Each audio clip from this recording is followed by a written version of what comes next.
Selamat pagi semuanya. Tentu Anda sudah makan pagi atau belum makan pagi, ya nanti kita akan makan entah di mana. Yang jelas kita membutuhkan sesuatu untuk dimakan. Dan salah satu hal yang penting dalam kehidupan beriman kita sebagai pengikut Kristus ialah memakan atau merayakan satu perjamuan yang intinya adalah makan bersama, menerima tubuh dan darah Tuhan kita Yesus Kristus. Inilah tubuhku yang diserahkan bagimu. Perbuatlah ini untuk mengenangkan daku.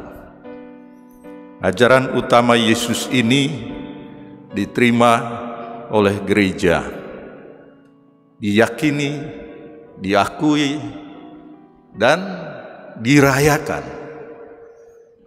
Artinya dibuat perjumpaan, pertemuan, lalu kita merayakannya.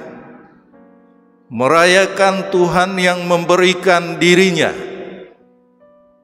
Artinya kan kita berkumpul, kita diundang, mari kita berkumpul. Kita bersama-sama merayakan. Merayakannya dengan cara apa? Ya dengan cara bersukacita, bernyanyi bersama, berdoa bersama, mendengarkan bersama. Itu artinya merayakan suatu perjamuan.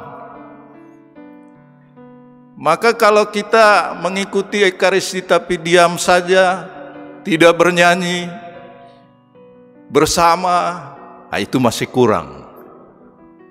Syukur-syukur bahwa kita sudah berkumpul bersama. Itu artinya merayakan. Terutama dalam konteks kehidupan gereja kita. Saudara dan saudari yang saya kasihi, gereja kita di Keuskupan Bogor ini melakukan tahun ini 2 prioritas penggembalaan. Artinya 2 hal atau 2 fokus yang saya ajak kita sekalian untuk menuntun bersama-sama menuju Yesus Kristus yang kita imani. Saya mengajak kita semua, mari kita menuntun satu sama lain, menuntun diri kita pertama-tama dengan mengikuti apa yang disampaikan oleh Paus. Mari kita membangun gereja kita yang disebutnya gereja sinodal. Gereja yang berjalan bersama. Gereja yang dalam perjalanan bersama mereka sama-sama juga mendengarkan apa yang Roh Tuhan sampaikan kepada kita. Jadi jalan bersama itu dilakukan dengan satu gerakan bersama. Itu fokus penggembalaan kami, fokus penggembalaan kita bersama. Artinya mari kita mengajak masing-masing. Entah itu anak-anak, entah itu orang tua, entah itu orang muda, bapak, ibu keluarga, suster, bruder, imam. Mari kita bersama-sama mengajak untuk membangun suatu gereja yang berjalan bersama. Hal yang kedua, kita meyakini jalan bersama kita ini punya fokus, punya dasar atau punya sumber utama yang meneguhkan perjalanan bersama kita. Dasarnya ialah pada Ekaristi, pada hal yang diwariskan oleh Tuhan Yesus sebelum dia meninggalkan kita.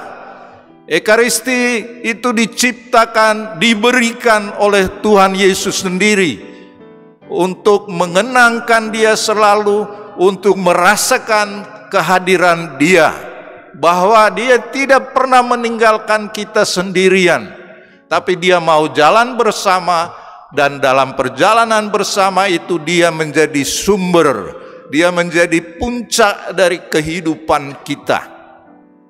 Nah, saya mau mengajak kita sekalian untuk bersama-sama mewartakan ini, untuk bersama-sama mendorong. Mari saudara-saudari, kita kembali ke sumber puncak kehidupan kita, itu dalam Ekaristi. Saya bersyukur bahwa tahun ini, kendati pun kita sudah melewati masa krisis pandemi ini, kita tetap setia untuk kembali ke sumber puncak kehidupan kita, ialah dalam perayaan Ekaristi. Hanya saya tetap mengajak kita sekalian, karena perjalanan bersama kita, di mana kita akan mengalami juga keletihan-keletihan, di mana juga kita mengalami tantangan-tantangan, kesulitan-kesulitan, kita perlu roh Tuhan, kita perlu kekuatan, kita perlu makanan rohani yang diberikan oleh Tuhan Yesus itu dalam Ekaristi Kudus. Jadi dua hal ini yang menjadi prioritas, fokus, perhatian penggembalaan yang dilakukan bukan hanya oleh saya, bukan hanya oleh para imam, tetapi oleh kita semua.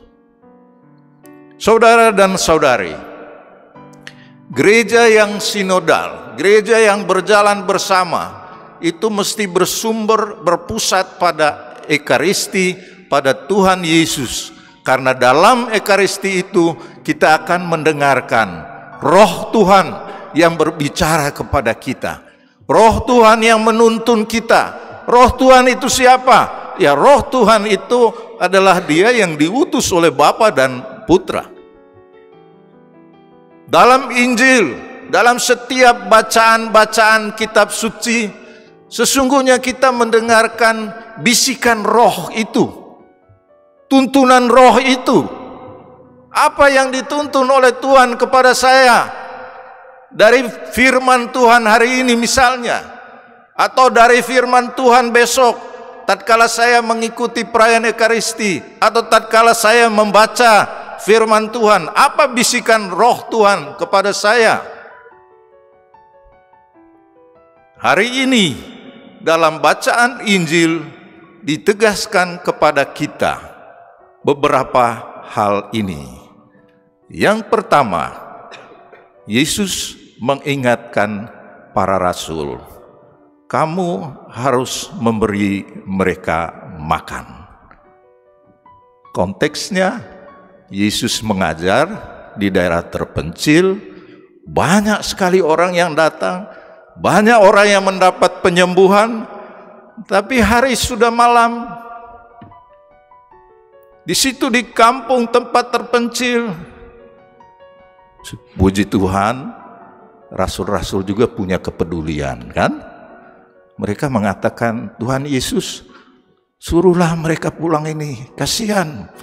Dari pagi sampai malam begini, mereka tidak dapat makan. Mereka nanti nginap di mana? Kita mau kasih makan apa?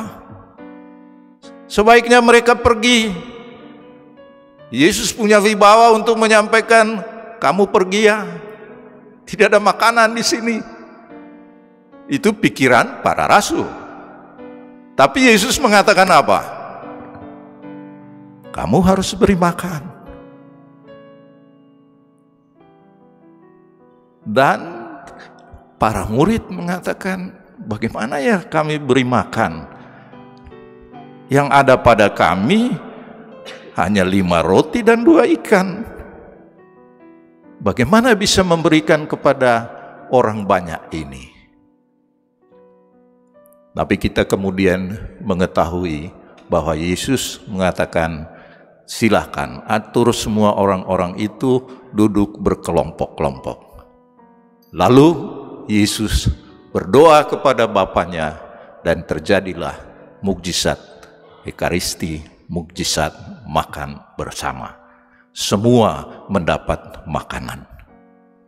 Saudara dan saudari, salah satu hal yang boleh kita katakan bisikan roh itu, ada bisikan roh yang jahat, bisikan roh yang tidak peduli. Misalnya tadi pada para murid, mereka merasakan keterbatasan. Bisa juga diungkapkan ada rasa tidak peduli. Pergi sajalah, mereka ini menciptakan masalah saja. Pergi, suruh pergi. Tidak peduli. Bisa jadi tidak peduli karena memang dia tidak mampu untuk itu.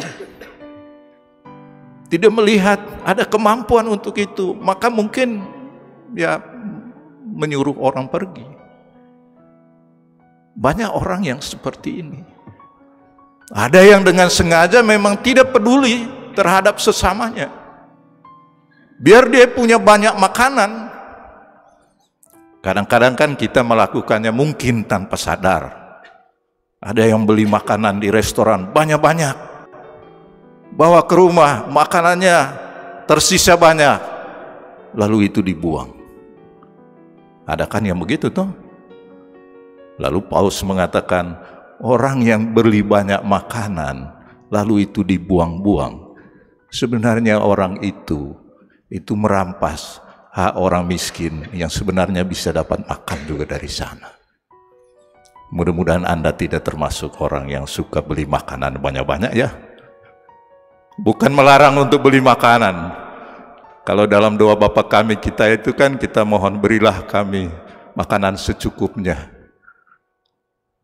Nah, ketidakpedulian itu juga bagian dari pengalaman hidup kita. Tidak peduli atau merasa terbatas. Saya tidak mampu untuk itu, tapi tidak cari jalan, mungkin teman lain bisa bantu. Kalau kita mengikuti roh ketidakpedulian itu tadi, maka itulah roh jahat. Kalau roh Tuhan yang berbisik kepada kita dan itu yang disampaikan oleh Yesus, kamu harus beri makan, cari jalan. Dan murid-muridnya kemudian memang mengikuti petunjuk Yesus. Roh Tuhan, Roh Kudus mengajak kita untuk memberikan kepedulian kita kepada sesama kita. Kalau saya tidak sanggup, saya coba mengajak teman yang lain. Sobat, bagaimana kita mengatasi persoalan ini? Jangan kita menyisihkan orang tanpa kita mencari solusi bersama untuk itu. Gereja sinodal itu adalah gereja di mana umatnya mencari jalan bersama untuk mengatasi soal-soal yang kita hadapi dalam hidup ini. Demikian juga kalau dalam hidup berkeluarga. Dan memang gereja berusaha untuk memberikan kepeduliannya, memberikan makan, memberikan kekuatan.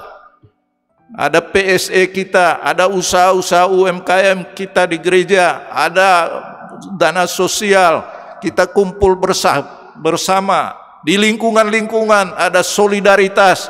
Itulah roh kebaikan yang dibisikkan oleh Tuhan kepada kita semua. Memberi makan. Hal yang kedua yang juga merupakan bisikan roh kepada kita. Artinya roh Tuhan Yesus itu disampaikan kepada kita ialah bahwa kita memberikan diri kita untuk sesuatu kebaikan. Yesus sendiri memberikan dirinya, tubuh dan darahnya, bahkan sampai dia mengorbankan dirinya di salib karena dia mengasihi kita. Memberikan diri membutuhkan semangat pengorbanan. Tidak ada seorang yang mengasihi sungguh-sungguh orang lain atau sahabatnya tanpa tanpa mengungkapkan atau mengalami siap berkorban untuk keselamatan, untuk kebaikan orang lain, apalagi yang dikasihinya. Banyak pengalaman yang saya merasa diteguhkan. Ada ibu atau ibu-ibu yang kemudian karena pisah atau karena susah, mereka memperhatikan anaknya. Biar anaknya juga nakal, tapi dia tetap memperhatikan anaknya. Dia bisa bebas saja. Dia bisa mengatakan, anak sudah dewasa, peduli amat. Saya juga mau hidup bebas. Ada juga mungkin suami-suami yang lepaskan istrinya dan anaknya, silakan cari lagi wanita lain. Biarkan istri dan anaknya itu menderita, tidak peduli dia. Karena ada pride pada dirinya. Itu bisikan roh jahat yang membuat orang lain menderita. Dia tidak peduli. Kalau Roh Kudus yang dia dengarkan, dia akan berusaha mencari jalan. Mungkin kita tidak bisa hidup bersama sebagai suami istri, tapi kita cari jalan. Jangan sampai kamu menderita, saya menderita, anak menderita. Bagaimana kita bisa memberikan sesuatu dari kita, mencari solusi. Yesus menunjukkan kepada kita, mari saudara-saudari, kita memberikan diri kita untuk keselamatan, apalagi orang yang kita kasih, orang yang dekat dengan kita, orang yang menderita. Dan siaplah selalu untuk mengorbankan diri. Ada korban dari diri kita, sacrifice demi kebaikan sesama kita. Dan Yesus yang Anda imani, yang saya imani, yang kita semua mau ikut dia, dia mengajarkan kepada kita, mari kita membangun hidup kita dengan juga siap berkorban bagi keselamatan sesama kita. Dan tatkala Anda melakukan pengorbanan itu, Anda menjadi orang yang sungguh-sungguh menjadi manusia yang diberkati oleh Allah. Manusia yang diberkati oleh Allah itu bukan saja bahwa dia memperoleh segala-galanya, tetapi juga tatkala dia mengorbankan diri, walaupun dia merasa menderita, tapi dia melakukan sesuatu untuk kebaikan orang lain. Merayakan Ekaristi, mengikuti Misa Kudus, itu adalah kesempatan kita untuk memandang Yesus yang tersalib, mengkontemplasikan Yesus yang memberikan dirinya untuk keselamatan kita. Dan kita didorong untuk melakukan hal yang sama. Terakhir, saudara dan saudari, sesungguhnya dalam Ekaristi Kudus, kita diajak untuk bersama-sama bersyukur kepada Tuhan. Dalam Ekaristi Kudus ada doa yang disebut doa syukur agung. Artinya kita menyampaikan ujian syukur kita kepada Tuhan. Syukur kita karena Dia telah melakukan karya-karya besar. Syukur kita karena Dia telah menganugerahkan teman-teman seperjalanan ini. Sedih sekali rasanya kalau Bapak Uskup merayakan Ekaristi tapi tidak ada umatnya. Saya bersyukur, berterima kasih kepada Tuhan karena Tuhan mengutus Anda sekalian yang menjadi teman perjalanan saya di dunia ini. Kita tidak tahu kapan kita akan dibawa orang ke pekuburan ya. Tapi selama kita ada bersama ini, mari kita menerima satu sama lain sebagai the gift dari Tuhan. Dan dia bukan bertentangan dengan saya, tapi dia mengimani yang sama dengan saya. Puji Tuhan, saya tidak percaya sendirian, ada teman saya. Tuhan, terima kasih Engkau menganugerahkan ini kepada kami. kepada saya, kepada kita. Maka kita kalau imam mau memanjatkan doa syukur agung, di situ kita juga bersama-sama Yesus pemimpin dalam doa pujian itu, dan dalam doa pujian itu kita bersama Yesus. Imam adalah wakil Kristus dalam hal doa syukur agung ini. Dan pada waktu itulah kita bersama-sama menyampaikan pujian syukur kita kepada Tuhan, terutama juga berdasarkan pengalaman-pengalaman pribadi kita. Maka saudara dan saudari, saya mengajak kita sekalian, marilah kita merayakan Ekaristi pada hari ini dan seterusnya. Marilah kita juga memajukan devosi kita kepada sakramen Ekaristi, khusus untuk umat di katedral ini, di paroki katedral ini. Kita baru menyelesaikan pembangunan kapel adorasi di samping kiri saya di lantai 2. Kunjungilah Yesus di sana. Itu akan meneguhkan saudara-saudari. Kita juga merayakan Ekaristi kita dengan penuh sukacita, dengan berpartisipasi dengan gembira, walaupun ada kesulitan dalam hidup kita. Datanglah ke tempat ini dengan satu penghormatan bahwa saya berjumpa dengan Tuhan. Maka saya juga merias diri dengan baik. Jangan datang ke sini dengan pakaian olahraga.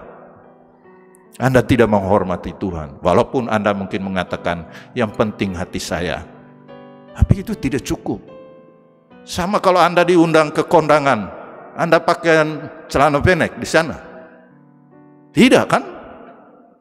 Nah, ini undangan Tuhan sendiri. Tuhan menyediakan pesta untuk kita. Masa kita tanggapi dengan pakaian seadanya saja? Bukan berarti juga harus glamor, tapi pakaian yang kita pakai mengungkapkan apa yang saya hayati dalam perayaan ini.